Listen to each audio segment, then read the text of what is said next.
اب اگلے عشرہ میں شب قدر آ رہی ہے، جو 21، 23، 25، 27، 29 میں سے ایک رات ہوتی. ہمارے پاکستان میں صرف 27 کو لوگ جاگ رہے ہوتے ہیں.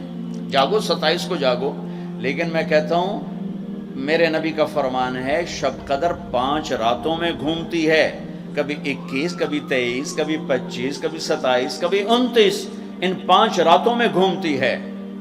تو آپ 5 راتیں جاگ لو، آپ کو شب قدر مل گئی. اور شب قدر کا بیک گراؤنڈ کیا ہے؟ میرے نبی نے فرمایا بنو اسرائیل میں 4 انبیاء نے 80 سال، یا 4 مجاہدین نے 80 سال اللہ کے راستے میں جہاد کیا. تو صحابہ کہنے لگے یا رسول اللہ ہماری تو عمریں بھی 80 سال نہیں ہوتی، تو ہم ان کے برابر کیسے ہوں گے؟ تو ابھی ان کا یہ سوال باقی ہے اور مجلس باقی ہے کہ جبریل آ گئے کہ یا رسول اللہ بشارت دیں اپنی امت کو کہ اللہ کہہ رہے ہیں انا انزلناه فی لیلۃ القدر وما ادراک ما لیلۃ القدر لیلۃ القدر خیر من الف شہر. چلیں ہم آپ کو ایک رات دیتے ہیں، آپ کی امت کے مرد عورت جاگ لیں، 80 سال سے زیادہ اجر لکھ دیا جائے گا. 80 سال کے برابر نہیں کہا، خیر اس سے زیادہ. تو آپ سب یہ جتنے میری بات سن رہے ہو میڈیا کے ذریعے سے جا رہی ہیں، یہ 5 راتیں ضرور جاگ لیں. چھوٹی چھوٹی راتیں ہیں، تراویح سے فارغ ہوں تو 3-4 گھنٹے کی رات باقی رہ جاتی ہے. کچھ نفل پڑھ لو، کچھ قرآن پڑھ لو، کچھ دعا مانگ لو، کچھ ذکر کر لو، اور لوگوں کو معاف کر دو. معاف کرنا بھی بہت بڑا عمل ہے، ورنہ عمل رک جائے گا، عمل رک جائے گا. معاف کر دو. ایک صحابی کہنے لگے یا رسول اللہ، ایک صحابی کہنے لگے رات کو تہجد میں یا اللہ تیرے نبی نے کہا ہے میں صدقہ کروں، تو میرے پلے تو شاید کوئی نہیں، میں صدقہ کی کرا. اچھا چل میرے مولا، جس نے میری بےعزتی کی میں نے سب کو معاف کیا، میرا اے صدقہ قبول کر. فجر کی نماز میں آئے، آپ نے نماز کے بعد اعلان کیا بھائی رات کو صدقہ کس نے کیا ہے؟ سارے چپ بیٹھے رہے، کسی نے نہیں کیا. پھر آپ نے واضح کیا رات کو اپنی عزت کا صدقہ کس نے کیا ہے؟ یہ کھڑے ہو کہ یا رسول اللہ.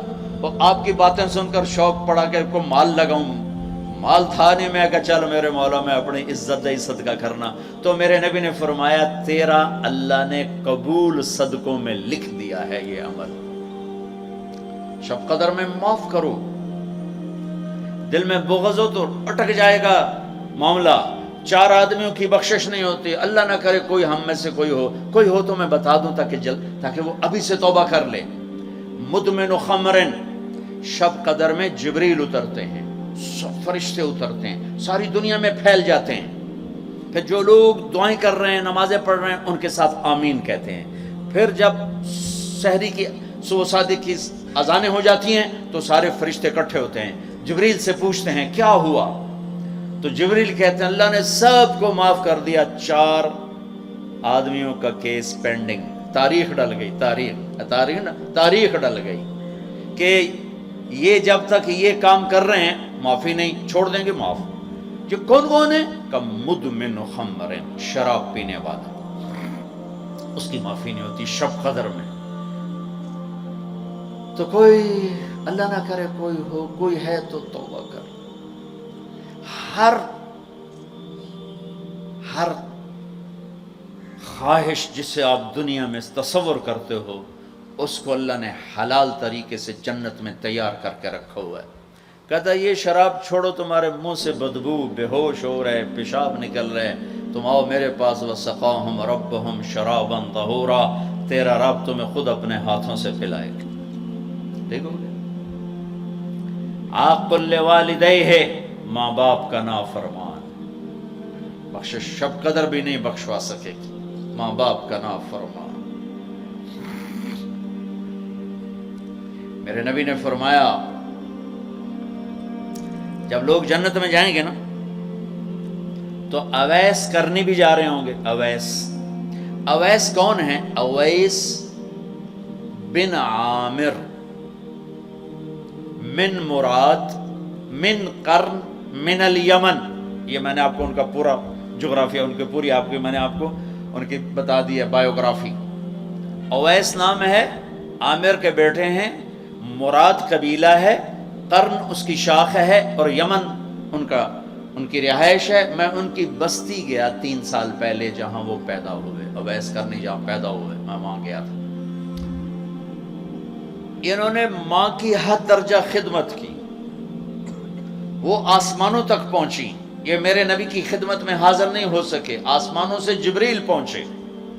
اب جبریل کی بات کو میرے نبی کیا کس طرح, چونکہ اللہ کے نبی دیکھ رہے تھے کہ آئندہ آنے والی نسلیں ماؤں کے ساتھ کیا کریں گی. ہے یا رسول اللہ قیامت کب آئے گی؟ ایک سائل سوال کرتا. آپ نے کہا اللہ کو پتہ کب آئے گی. کہا جی کوئی نشانی تو بتا دیں کہ جب ماؤں کو ذلیل کریں گی اولادیں تو قیامت آ جائے گی. عمر علی دو عظیم ہستیوں سے کہا جا رہا ہے تمہارے دور میں ایک شخص آئے گا, اس کا نام ہوگا اویس بن عامر, درمیانہ قد, رنگ کالا, ایک سفید داغ جسم پر, جیسے آنکھوں سے دیکھ ہی رہے ہوں گے, آنکھوں سے اللہ نے پردے ہٹا دیے ہوں گے, تو آئے گا. اور جب وہ آئے تو تم دونوں نے اس سے دعا کروانی. اللہ کی قسم حضرت عمر اور حضرت علی کو اویس کی دعا کی ضرورت نہیں تھی. یہ آپ کو پیغام پہنچانے کے لیے ہے کہ ماں کا کیا مقام ہے. تو وہ حضرت عمر حیران ہو کے دیکھنے لگے کہ کی آخی جاندے نے ایسی دعا کروا. صحابی کو تو کوئی پہنچ نہیں سکتا, پھر صحابی بھی عمر اور علی جیسا. آپ نے کہا عمر علی. اویس نے ماں کی خدمت کر کے اللہ کو اس طرح خوش کر دیا ہے, جب وہ ہاتھ اٹھاتا ہے اللہ کبھی خالی نہیں لوٹاتا. حضرت عمر ہر سال حج میں جاتے, 10 سال خلیفہ 10 سال حج کی. کوئی اویس پتہ نہیں چلتا. ایک دن سارے حاجی لائن حاضر کر لیے, تھوڑے سے تو آتے, ابھی کھڑے ہو جاؤ, ہاں بھائی سب بیٹھ جاؤ, یمن والے کھڑے رہو, بہت تھوڑے ہو گئے. ہاں بھائی یمن والے سارے بیٹھ جاؤ, صرف مراد قبیلہ کھڑا رہے, پھر بالکل تھوڑے ہو گئے. ہاں بھائی مراد والے سارے بیٹھ جاؤ, صرف مراد کی سب کاسٹ, شاخ, قرن, تو ایک آدمی بچا. اچھا تم قرنی ہو؟ کہا جی. اویس کو جانتے ہو؟ کہا جی جانتا ہوں, میرے بھائی کا بیٹا, بھتیجا, سگا, لیکن وہ تھوڑا ہلے ہوئے ہے, تجھ کیوں پوچھ دے ہو؟ اب تمہیں فرمایا میں تو ہلے ہوئے لگتا پہ ہیں. کدھر ہے؟ کہا جی آیا ہوا ہے. کہاں گیا ہے؟ کہا جی وہ ادھر گیا ہے عرفات اونٹ چرانے. آپ جی کو ساتھ لیا اور عرفات کی دوڑ لگا دی. وہاں پہنچے تو دیکھا اویس کرنی درخت کے نیچے نماز پڑھ رہے اور اونٹ چاروں طرف چر رہے. یہ آ کے بیٹھ گئے.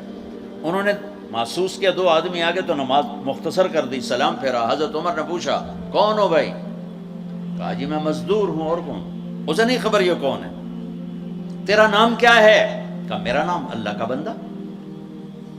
حضرت عمر کہنے لگے سارے ہی اللہ کے بندے, تیری ماں نے تیرا نام کیا رکھا ہے؟ کہا بابا تو کون ہے میرا انٹرویو کرنے والا؟ ان کو عجیب سا لگا نا. تو حضرت علی نے کہا اویس یہ امیر المومنین ہے عمر بن خطاب اور میں ہوں علی بن ابی طالب. پھر تو اویس کانپنے لگے. کہا جی میں معافی چاہتا ہوں, بہت معافی چاہتا ہوں, میں تو آپ کو پہچانتا نہیں تھا, میں تو پہلی دفعہ آیا ہوں. حضرت عمر نے فرمایا تو یا نا اویس؟ کا جی میں اویس ہوں. کہا ہاتھ اٹھا ہمارے لیے دعا کر. وہ رونے لگے. کہ میں دعا کروں؟ تسی سردار, میں نوکر توڑا, میں دعا کروں؟ کہاں اللہ کے نبی نے فرمایا تھا عمر اور علی جیسی ہستیوں کے لیے اویس کے ہاتھ اٹھوائے گئے.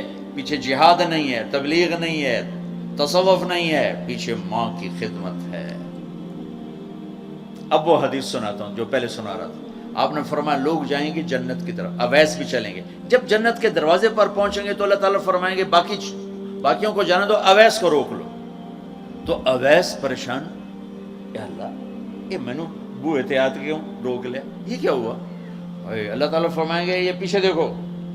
پیچھے دیکھیں گے تو جہنمی کھڑے ہوں گے کروڑوں اربوں کی تعداد. تو میرا اللہ فرمائے گا اویس تیری ایک نیکی نے مجھے بڑا خوش کیا ہے, ماں کی خدمت. تو انگلی کا اشارہ کر, جدھر جدھر تیری انگلی پھرتی جائے گی نا سب کو تیری طفیل جنت میں ڈال دو. ہوئی یہ وہ ماں ہے جو کراچی کے ہر گھر میں ذلیل ہو رہی ہے, اور پنجاب کے ہر گھر میں, سندھ بلوچستان کوئی نصیبوں والی مائیں ہیں جن کو آنکھوں کی ٹھنڈک اولاد ملی ہے, ورنہ زہریلے سانپ ہیں. ابھی میں رائے گنج میں تھا تو ایک خاتون کا خط آیا اسلام آباد سے, لگتا تھا اس نے آنسوں سے لکھا تھا خط کہ مجھے میرے بیٹوں سے بچاؤ, مجھے میرے بیٹوں سے بچاؤ, یہ تباہ ہو جائیں, یہ غارت ہو جائیں. ماں یہ کہہ رہی ہو تو کہاں تک انہوں نے ماں کو پہنچا دیا؟ ماں کا نافرمان، شراب پینے والا ماں کا نافرمان. بھائی کوئی ہے توبہ کر لے. ماں باپ دونوں، والدین دونوں. تیسرا رشتہ داروں سے لڑنے والا، بہنوں سے لڑا ہوا، بھائیوں سے لڑا ہوا، چاچوں سے لڑا ہوا، ماموں سے لڑا ہوا، بیوی سے لڑا ہوا، بیوی خامن سے لڑی ہوئی. جہاں رشتوں میں لڑائی ڈالنے والا ہے، جو عورت ہے یا مرد ہے، رشتوں میں لڑائی ڈالنے والا پینڈنگ ہو جائے گا، نہیں معاف ہوگا کہ تو میرے بندوں کو معاف نہیں کرتا، مجھ سے معافی مانگتا. بھائی بہنوں، کوئی کسی سے لڑا ہوا ہے تو اللہ کے واسطے رمضان کی محنت ضائع ہو جائے، شب قدر کا جاگنا ضائع ہو جائے، اس سے بہتر یہ ہے کہ ہم صلح کر لیں، معافی مانگ لیں، معاف کر دیں، سینے سے لگا لیں، درگزر کریں. میرے اللہ کو آپس کی نفرت. دیکھو، چوری ڈاکہ بڑے گناہ ہیں اور معاشرے میں انتہائی ذلیل سمجھے جاتے ہیں. اس سے زیادہ اللہ کی نظر میں انسان گرتا ہے جب اپنے دل میں بغض پالتا اور نفرت پالتا، کسی کو حقیر جاننا، کسی کو طعنے دینا، کسی کو بولیاں مارنا. اس لیے میں گزارش کرتا ہوں آپس کے بغض ختم کرو، خاص طور پر خونی رشتوں کے بغض ختم کر کے گلے لگو. معاف. خامد اور بیوی، ان کی آپس کی لڑائی سارے خاندان کو تباہ کر دیتی، اور ہمارا سارا اس وقت خاندانی نظام ٹوٹا ہوا ہے، غصے بڑھے ہوئے ہیں، ہماری غذائیں گندی ہیں، غذا کا اثر پڑتا ہے، سموسے، پکوڑے، فاسٹ فوڈ. دیکھو میں نے سانس لیا، پھر باہر نکالا، میں نے اندر کس کو لیا؟ آکسیجن. باہر کسے نکالا؟ کاربن ڈائی آکسائڈ. جب کاربن ڈائی آکسائڈ نہ نکلے تو آدمی مر جاتا ہے. کاربن ڈائی آکسائڈ رک جائے تو آدمی مر جاتا ہے. یہ جتنے کولڈ ڈرنکس ہیں سب میں کاربن ڈائی آکسائڈ ہے جو آپ خود اپنے اندر لے جا رہے ہیں. تو مزاجوں میں غصہ بڑھ رہا ہے، تیزابیت بڑھ رہی ہے. پھر جتنی فاسٹ فوڈز ہیں یہ سب مزاج گندا کر رہی ہیں. مزاج. اللہ کے واسطے چسکوں کے پیچھے نہ پڑو، نیچرل غذاؤں پہ آؤ.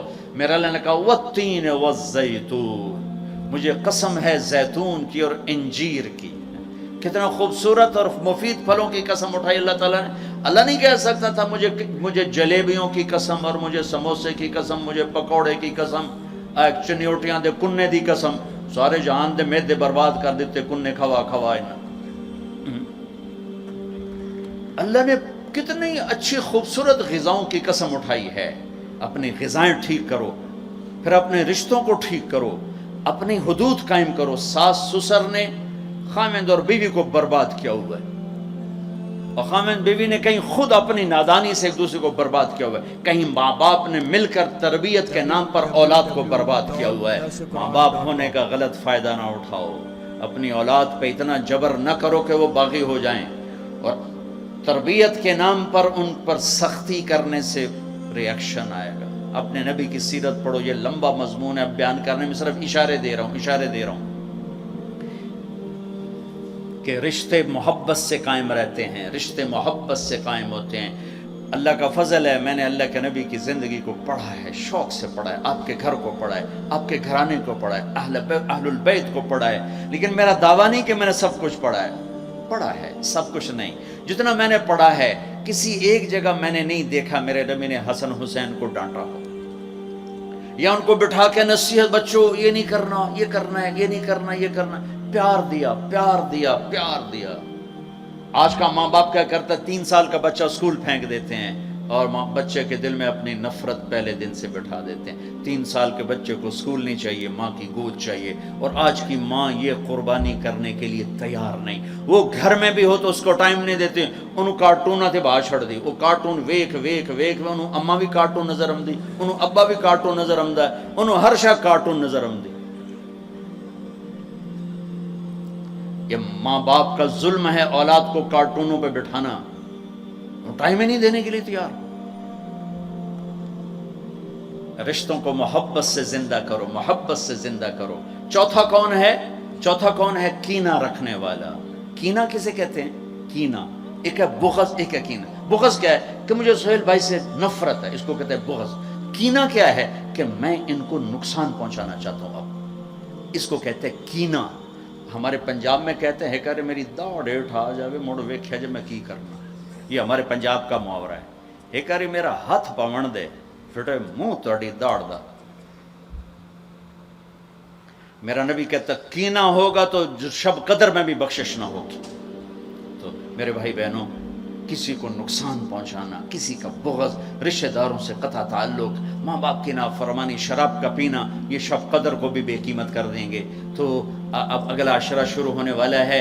اللہ نہ کرے کسی بھائی بہن میں یہ مسئلہ ہو، اس سے توبہ کرو تاکہ ہمارا عشرہ وہ جہنم سے خلاصی کا بن جائے، اور عید کی رات ہمارے لیے بھی اعلان ہو جائے کہ جاؤ بخشے بخشائے گھروں کو چلے جاؤ.